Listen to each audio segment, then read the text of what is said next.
देरी न करते हुए शुरू कर। पहला प्रश्न है, विश्व का सबसे बड़ा न्यूट्रिनो पार्टिकल डिटेक्टर जिसका नाम ट्रीडेंट है या ट्राइडेंट है, कहाँ पर बनाया जाएगा?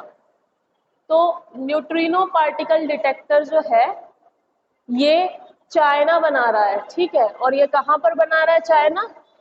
वेस्टर्न पैसिफिक ओशन में, ठीक है। चाइना अपने ही यहाँ वेस्टर्न पैसिफिक ओशन में इसका निर्माण कर रहा है। अब सबसे पहले तो न्यूट्रिनो पार्टिकल डिटेक्टर है, तो व्हाट इज न्यूट्रिनो? देखो, अर्लियर जो साइंटिस्ट का व्यूज था वो ये था कि सिर्फ एटम्स होते हैं, ठीक है, सिर्फ एटम्स होते हैं। और एटम होने के बाद जब एटम की खोज हो गई उसके बाद उसमें 3 पार्टिकल डिटेक्ट हुए। कौन कौन से? इलेक्ट्रॉन, न्यूट्रॉन जिसपे कोई चार्ज नहीं रहता था और अंदर रहता था, इलेक्ट्रॉन, न्यूट्रॉन और प्रोटॉन, ठीक है। 3 पार्टिकल होते हैं बेसिकली एटम के, जो सब एटॉमिक पार्ट्स होते हैं, दैट इज इलेक्ट्रॉन, प्रोटॉन और न्यूट्रॉन। तो न्यूट्रिनो बेसिकली क्या है? ये इलेक्ट्रॉन से भी छोटे हैं, ये सिमिलर रहते हैं इलेक्ट्रॉन की तरह, लेकिन इन पे कोई इलेक्ट्रिक चार्ज नहीं होता और बहुत छोटा इनका मास होता है। इवन इनका जो मास होता है दैट इज ना के बराबर कह सकते हो, 0 मास होता है। तो न्यूट्रिनोज जो है ये इतने छोटे होते हैं, ठीक है। तो इन पार्टिकल के डिटेक्शन के लिए चाइना ने अभी ट्रीडेंट नाम का एक टेलीस्कोप बनाया जिसका नाम इन्होंने ट्रीडेंट रखा है। और घोस्ट पार्टिकल को यूनिवर्स में इन्होंने खोज करने के लिए इसका निर्माण वेस्टर्न पैसिफिक ओशन में किया है और कराने जा रहा है। और वेस्टर्न पैसिफिक ओशन में साउथ चाइना सी में, ठीक है, साउथ चाइना सी में।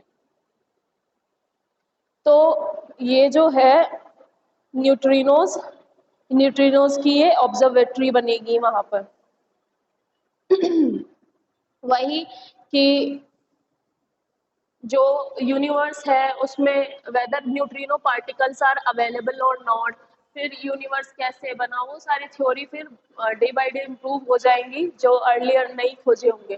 तो इंडिया में कोई न्यूट्रिनो बेस्ड ऑब्जर्वेटरी है या नहीं? तो हाँ, इंडिया में है, अप्रूव्ड कर दिया था 2015 में इंडियन न्यूट्रिनो ऑब्जर्वेटरी। और इसका ये तमिलनाडु में पट्टीपुरम विलेज में बनाने की बात हुई थी, ठीक है। और इसका निर्माण maybe it is completed,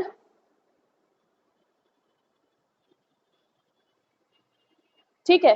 तो ये अभी कंप्लीट नहीं हुई है इंडियन न्यूट्रिनो ऑब्जर्वेटरी, ये बननी है तमिलनाडु में पट्टीपुरम विलेज में, ठीक है। अब नेक्स्ट है, हाल ही में ग्लोबल टैक्स इवेजन रिपोर्ट किसने जारी की? Global tax evasion report, tax evasion सुना है word? What is tax evasion? Evasion,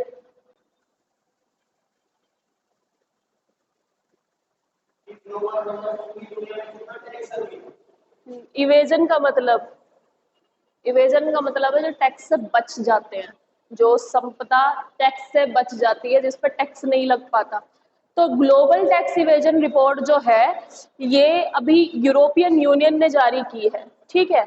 और ग्लोबल टैक्स इवेजन का मतलब है जैसे कि कोई कंपनी है, हमारे यहाँ पे उसे ज्यादा टैक्स देना पड़ रहा है, तो पता है क्या करेगी? वो ऐसी जगह पर अपना ऑफिस बनाती हैं जहां पर टैक्स के जो रूल हैं वो बहुत ज्यादा नॉर्मलाइज हो, ठीक है, ज्यादा स्ट्रिक्ट रूल ना हो, ऐसी जगह पर वो कंपनी अपनी ऑपरेट करती रहती है, ठीक है। तो उन कंपनीज को क्या कहते हैं? शेल कंपनीज, कि वो टैक्स से बचने के लिए, जैसे कि कोई कंपनी इंडिया में ऑपरेट कर रही है, उसने अपनी शेल कंपनी मालदीव या मॉरिशस या ऐसी छोटी कंट्रीज में बना रखी है जहाँ पे रूल उतने स्ट्रिक्ट नहीं है, ठीक है। तो वहां पे वो टैक्स नहीं लगाएंगे, but they will partially operate in India. India में तो देखो बेटा रूल है काफी स्ट्रिक्ट, तो टैक्स इवेजन रिपोर्ट जो ये आई है, इसमें इन्होंने कहा है बिलियनियर का जो टैक्स है, ग्लोबल मिनिमम टैक्स जो बिलियनियर पर लगता है, तो इस रिपोर्ट के हिसाब से tax evasion has decline in last decade. What is the evasion? सबसे पहले तो तुम्हें यही पता होना चाहिए कि टैक्स इवेजन क्या है। कर छिपाना, कर की चोरी करना। जैसे मैं तुम्हें जो बहुत फेमस सा एग्जांपल बताऊं, अगर तुम्हें टैक्स नहीं देना और तुम बिलियनियर हो तो क्या करना स्टार्ट कर दो, या तो स्विस बैंक में जमा कर दो अपना पैसा तो तुम बच जाओगे, और या फिर तुम उसके नाम की चैरिटी खोल लो। जैसे एक एग्जांपल बताती हूँ मैं तुम्हें, अभी आया था शायद शाहरुख खान की बेटी है ना सुहाना खान, उनको लेकर आया था कि उन्होंने अपनी जो उनकी संपत्ति है, उनके पास कोई प्रॉपर्टी नहीं है और उन्होंने अपनी प्रॉपर्टी चैरिटी में दे दी है, ठीक है। तो दिस इज द थिंग सभी के साथ है। जैसे कि अगर हम if we talk about other things, तो जैसे तुम देखते हो ना कि फाउंडेशन चैरिटेबल हॉस्पिटल्स बनवा देते हैं, तो उसके थ्रू क्या करते हैं, वो टैक्स को छिपाने की, चोरी करने की कोशिश करते हैं, फाउंडेशन बनवा देते हैं, ठीक है। तो ये तो बहुत आसान सा तरीका है। और फिर बहुत बढ़िया वाला तरीका है, स्विस बैंक में वो जमा करा देते हैं, दिखा देते हैं जी हमारे पास तो कुछ भी नहीं है, ठीक है। तो टैक्स इवेजन जो है ये कर की चोरी है। और इस रिपोर्ट में इन्होंने कहा है कि 2013 से जो टैक्स इवेजन है वो 10% जो है कम हो गया, मतलब कर की चोरी जो है, टैक्स चोरी जो है वो कम हो गई है, ठीक है, इस रिपोर्ट में इन्होंने कहा है। सबसे ज्यादा बेटा टैक्स बिलियनियर्स पर लगना चाहिए, और सबसे ज्यादा टैक्स पता है कौन देता है? हम लोग। You can't believe it.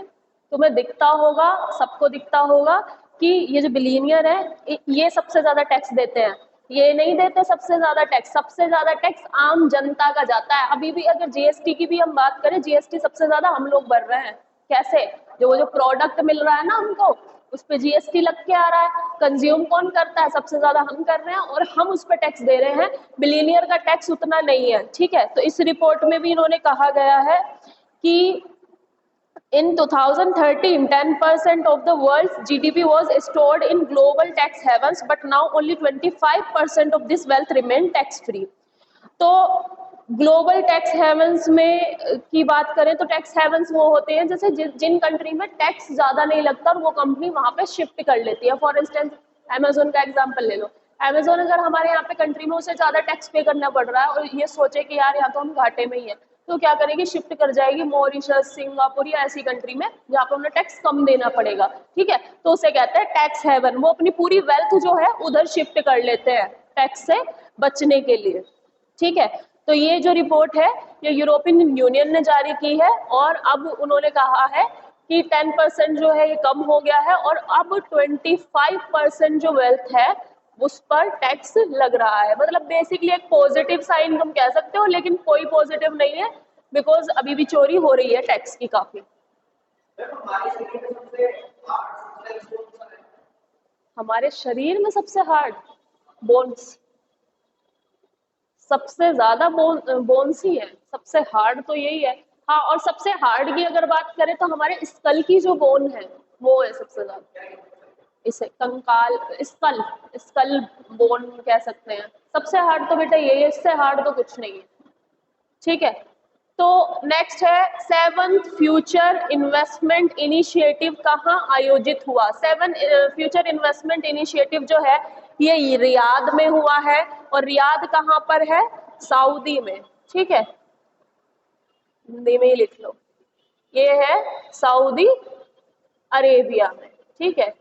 तो रियाद में हुआ है ये 7th future investment initiative. Investment initiative नाम से ही पता है ये इन्वेस्टमेंट से रिलेटेड है। एंड हमारे union ministry of commerce and industry, union commerce and industry minister Piyush Goyal जो है वो ऑफिशियल विजिट पर गए हैं, ठीक है। तो इस तरह के कोई समिट होते हैं तो बेटा कंसर्न मिनिस्ट्री ही जाती है, ठीक है। जो उस मिनिस्ट्री से कंसर्न होंगे वही वहां पर जाएंगे। तो हमारे जो यूनियन कॉमर्स और इंडस्ट्रियल है, थायराइड, थायराइड बीमारी है, ग्लैंड है है है वो ग्लैंड जब वो हो जाती है तभी वो बीमारी में कन्वर्ट होता है। तो हमारे जो पीयूष गोयल हैं, union commerce and industry ministry, ये वहां पर गए हैं।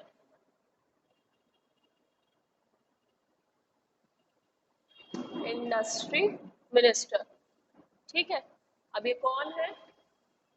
पीयूष गोयल, ठीक है, नाम याद रखना, पीयूष गोयल। पूछ लेते हैं, छोटे एग्जाम में तो बहुत पूछते हैं कि वन डे वाले एग्जाम्स में नाम पूछ लेते हैं। तो रियाद में हुआ है the future investment initiative. Riyadh कहाँ पर है? सऊदी अरब में। और ministry, union minister of commerce and industry गए हैं वहां पर, कौन? पीयूष गोयल है। कैसी क्वांटिटी? वेक्टर क्वांटिटी, वेक्टर और दूसरा वेक्टर में वो रहता है कि जिसमें डायरेक्शन और मैग्नीट्यूड दोनों हो, उसे वेक्टर कहते हैं। वो बहुत बहुत साइंटिफिक है ये।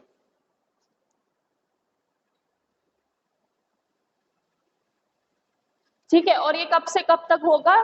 24 से 25 अक्टूबर तक, यानी कि ये अब खत्म हो गया। नेक्स्ट देखो, एशियन पैरा गेम्स 2023 में भारत के लिए डबल स्वर्ण पदक किसने जीता? तो बेटा अंकुर धामा जो है, इन्होंने एशियन पैरा गेम्स में डबल मेडल जीता है। और कौन कौन से खेल में जीता है? Ankur Dhama became the first Indian to win 2 gold medal in the same edition of Asian Para Games. He topped the men's T11 15 500 metre race.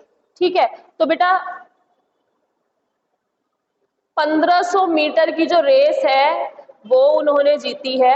ठीक है, और उसके अलावा दोनों, यानी कि 1500 मीटर में और 5000 मीटर की रेस में, दोनों में इन्होंने क्या जीता है? स्वर्ण पदक जीता है। तो डबल मेडल जीता है इन्होंने हमारे जो चल रहे हैं गेम्स, एशियन पैरा गेम्स 2023। और बेटा ये जहाँ पे एशियन गेम्स हुए हैं वहीं पे पैरा गेम्स भी होते हैं। जैसे कि मैंने कहा है कि जहाँ पे ओलंपिक होते हैं, पैरा ओलंपिक भी फिर वहीं पर आयोजित होंगे। ठीक है, तो जैसे अभी एशियन गेम्स खत्म हो गए तो पैरा एशियंस गेम्स भी कहीं वहीं पर हो रहे हैं। कहाँ पर? चाइना, होंगजू में। ठीक है, तो अंकुर धामा का नाम याद रखना। 1500 मीटर और 5000 मीटर में इन्होंने स्वर्ण पदक जीता है। नेक्स्ट है, भारत के तीसरे नेशनल एजिंग सेंटर की स्थापना कहाँ की गई? उत्तर प्रदेश में। एजिंग सेंटर क्या होता है?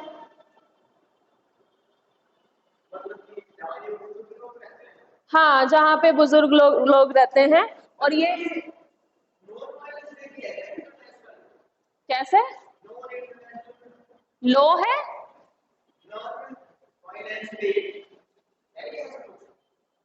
Non violent, non violent day. हाँ, वो महात्मा गांधी के बर्थ एनिवर्सरी पे मनाते हैं 2 अक्टूबर। वो इंटरनेशनल उनका रिकॉग्निशन देने के लिए 2 अक्टूबर को ही दिया है नॉन वायलेंस, क्योंकि वही उन्होंने वो पॉलिसी अपनाई थी ना, नॉन वायलेंस डे। ये, हाँ, ये उनका है, इसलिए तो मैं तुम्हें डेज लिखवाती हूँ ताकि तुम्हें याद रहे। नॉन वायलेंस डे लिखवाया था मैंने, 2 अक्टूबर को था, है ना। हाँ, तो ये बेटा बीएचयू जो है ये स्थापित करेगा कौन सा? National ageing centre. और किसके लिए है ये बेटा? सीनियर सिटीजन्स के लिए। और क्यों बनाया जाएगा? उनके रिहैबिलिटेशन के लिए। रिहैबिलिटेशन मतलब बेटा उनके निवास के लिए।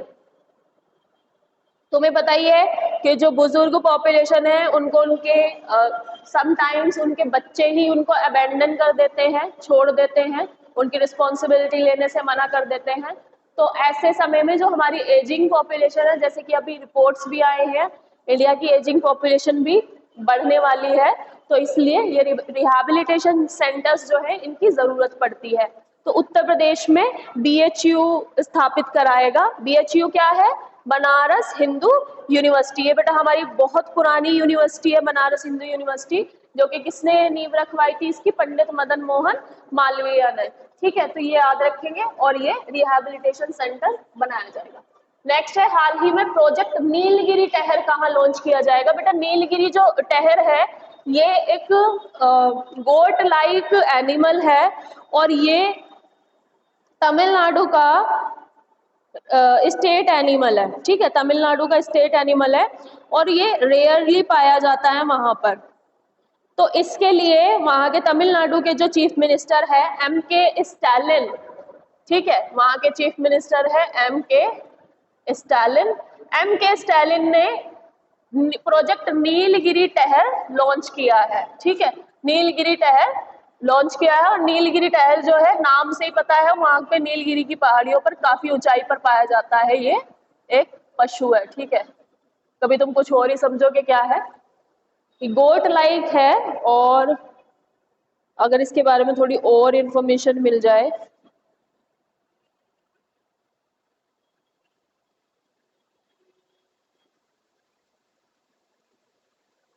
इसे माउंटेन मोनार्क भी कहते हैं, ये काफी ऊंचाई पर पाया जाता है, ठीक है, और ये गोट के जैसा दिखता है, ठीक है।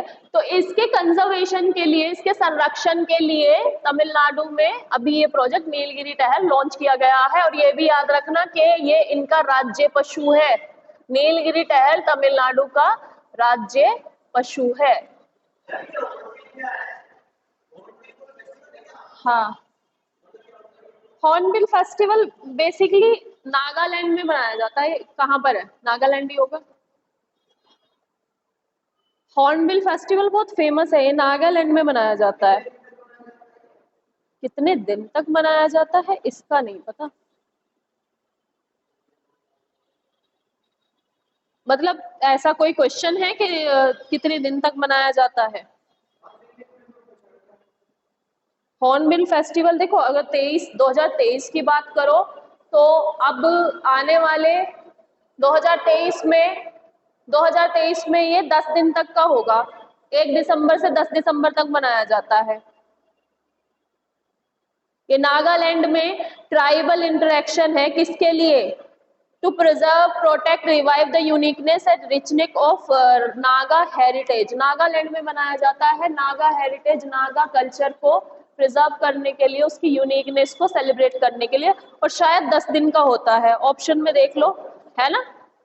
तो 10 दिन का होता है बेटा। इस बार जो मनाया जाएगा उसकी डेट याद रखना, 1 दिसंबर से 10 दिसंबर 2023 को मनाया जाएगा, ठीक है, ये याद रखना। तो हॉर्नबिल फेस्टिवल जैसे क्वेश्चन भी आएगा वैसे भी मैं तुमको कराऊंगी। नेक्स्ट क्वेश्चन देखो, दूसरा है सरस लिवलीहुड। देखो इसलिए तो मैं लिखवाती हूँ तुमको कि सरस लिवलीहुड फेयर, मेला कहाँ पर लगेगा, सरस लिवलीहुड मेला, तो ये हरियाणा में लगेगा, ठीक है, ये याद रखना। क्योंकि ऐसे ही क्वेश्चन पूछे जाते हैं कि वो फेस्टिवल कहाँ मनाया जाता है या ये चीज कहाँ पर हुई। सरस लिवलीहुड फेयर जो है ये हरियाणा में लगेगा। और ये कौन ऑर्गेनाइज करता है, ministry of rural development and national institute of rural development, ठीक है। कौन कराएगा इसको, ministry of rural development, ministry of rural development,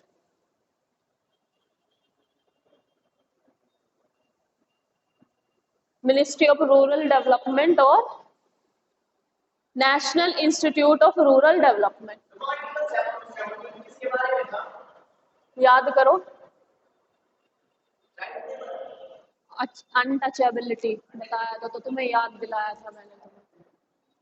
untouchability, अस्पृश्यता, मिनिस्ट्री ऑफ रूरल डेवलपमेंट और नेशनल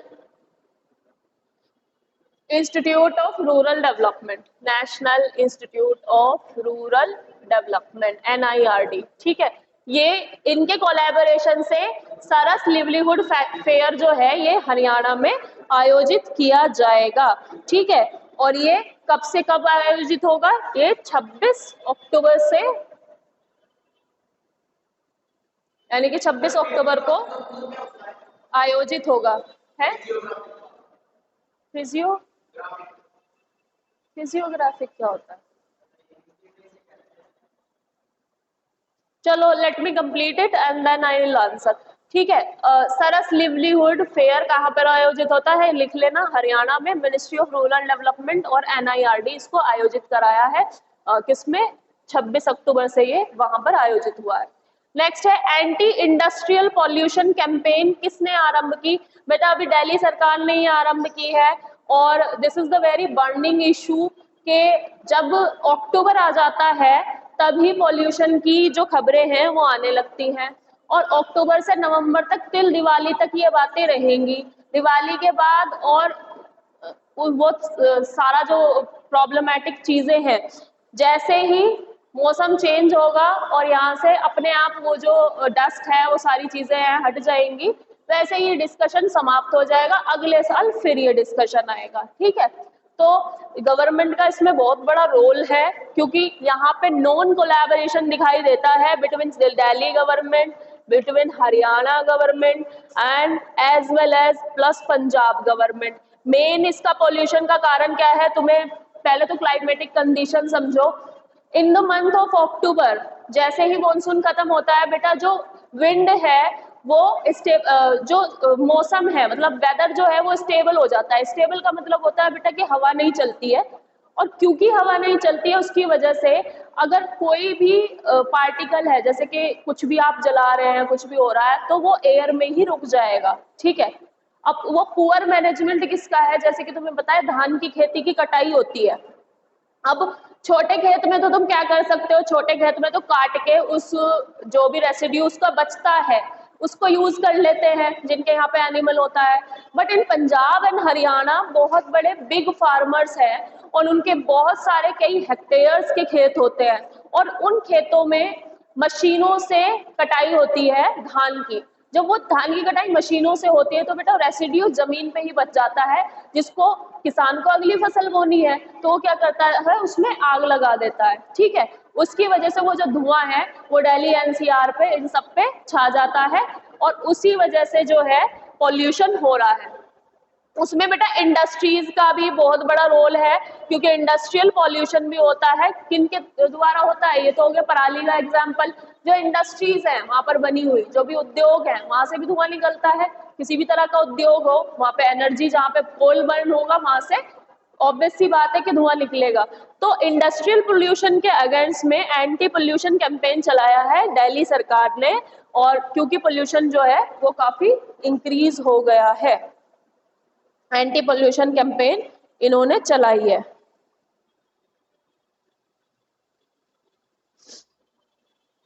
अब इसके बारे में देखो, तुम्हें और मैं जानकारी दूं तो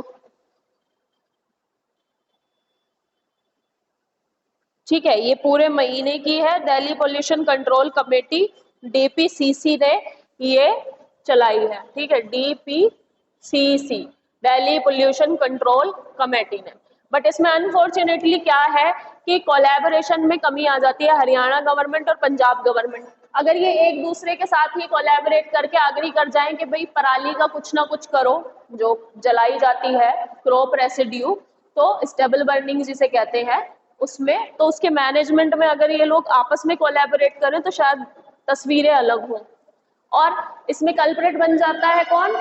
कि पटाखों का पोल्यूशन। अब बेसिकली देखो होता तो है, लेकिन जो पराली है और इंडस्ट्रियल पोल्यूशन है जो लॉन्ग टर्म से ही हो रहा है वो ज्यादा जिम्मेदार है इसके लिए। ठीक है, तो इस चीज को भी ध्यान रखना कि कहाँ पर देखो स्टबल बर्निंग होती है, कई हेक्टेयर के खेत होते हैं।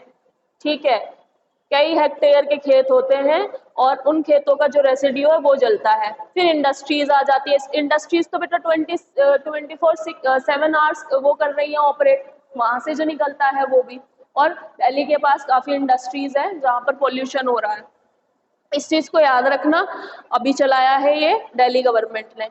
नेक्स्ट है वर्ल्ड एनर्जी आउटलुक 2023, किसने लॉन्च किया, किसने जारी की? ये इंटरनेशनल एनर्जी एजेंसी ने जारी की है। वर्ल्ड एनर्जी आउटलुक जो है ये बताता है कि किस कंट्री को कितनी एनर्जी की डिमांड होगी, कितनी एनर्जी की खपत हो रही है, और एनर्जी से ही रिलेटेड। एनर्जी मीन्स कि how much coal, how much petroleum और how much solar energy it will use. ठीक है, कितनी एनर्जी ये यूज करेगी कंट्री। तो अभी ये जो इंटरनेशनल एनर्जी एजेंसी है इसने बताया है इस कैंपेन में, एनर्जी आउटलुक में, कि इंडिया जो है इसकी डिमांड जो है एनर्जी की वो अब इंक्रीज होने वाली है। कुछ समय में इंडिया की जो एनर्जी की डिमांड है वो इंक्रीज होने वाली है, यानी कि बढ़ने वाली है। अब हमारे यहाँ पर एनर्जी की जो डिमांड है वो बढ़ने वाले हैं। तो India is expected to have the highest growth in energy demand in over the next 3 decades. However, India's industrial sector will emit 30% less CO2 by 2030. तो इन्होंने कहा है कि एनर्जी की डिमांड भी बढ़ेगी, लेकिन बेटा जो हमारे प्रोग्राम है उनके हिसाब से जो CO2 का एमिशन है, यानी कार्बन डाइऑक्साइड की जो उत्सर्जन है उसमें 30% की कमी आ जाएगी। तो ये गुड पॉजिटिव साइन है हमारे लिए कि 30% तो कार्बन डाइऑक्साइड का एमिशन है वो कम हो जाएगा। नेक्स्ट एंड लास्ट क्वेश्चन है क्यूआर कोड का पूरा नाम। तुम बहुत यूज करते हो क्यूआर कोड, इसका पूरा नाम है क्विक रिस्पॉन्स। ठीक है, तो याद रखना होता है, जैसे कि हम अपनी डेली यूज में कर रहे हैं